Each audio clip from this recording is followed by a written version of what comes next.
Nabalitaan mo na ba? May bagong motor ang Honda. Ito na yung pinaka-aabangan ng lahat. Silipin natin yung araw. Tara! So yan, good day sa inyo netizens. Nandito tayo ngayon sa SM South Mall. Kalalapag ko lang. Kasi may bago daw motor ang Honda ngayon. At excited na ako kung ano nga bang motor to. Surprise daw. At may re-reveal silang bagong ambassador. Sino kaya yun? Alam ko, excited na rin kayo kasi baka nakita nyo na yung post ko. For sure, picture post ko. Kaya tingnan natin kung ano i-re-reveal nila ngayon. Honda, excited na kami. Tara! Ito kaya motor to netizens. Yan guys, nandito na tayo ngayon sa mismo Honda event. Excited na ako kung ano yung bagong motor na ilalabas nila. Ano sa hula ninyo yung bago ilalabas nila ng motor? Comment nyo nga dyan sa ibaba. Sama-sama natin tignan pati yung bagong ambassador. May mga content creator and media na rin dito tayong kasama.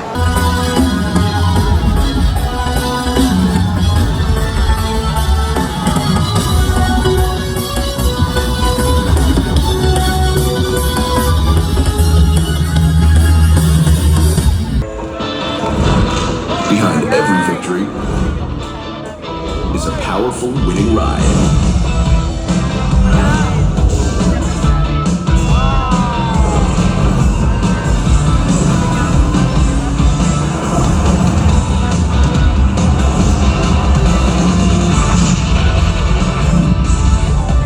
The all-new Winner X.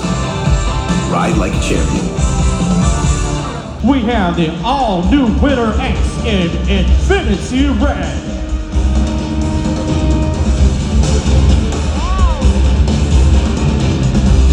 And in Pearl Iceberg White.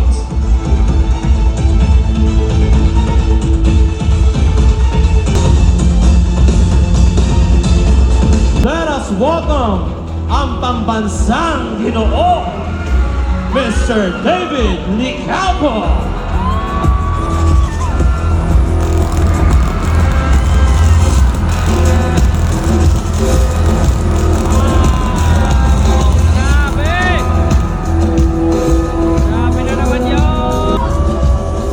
Newest member of the Honda Philippines Incorporated family, Mr. David Licalco. Na siya, netizens, so tignan nyo naman ang itsura niya. Grabe, may ABS pa. Ang tindi, parang Honda Click na manual transmission ng datingan, no? Abangan nyo yung full review, ha. Make sure naka-follow para mapanood nyo yung full review. Kung ma-excited na dyan, comment nyo sa ibaba. Kung kailan nyo gusto mapanood, asap ba, comment nyo lang dyan. At ayan na nga ang napakabago, napakagandang Honda Winner X netizens. Make sure naka-follow sa page natin para mapanood ninyo dahil na-edit ko na ang full review. Anong masasabi nyo sa motor na to? Nagustuhan nyo ba? Comment nyo naman sa ibaba. Again, this is Ned Adriano. Always keep it cool and ride safe always. Bye!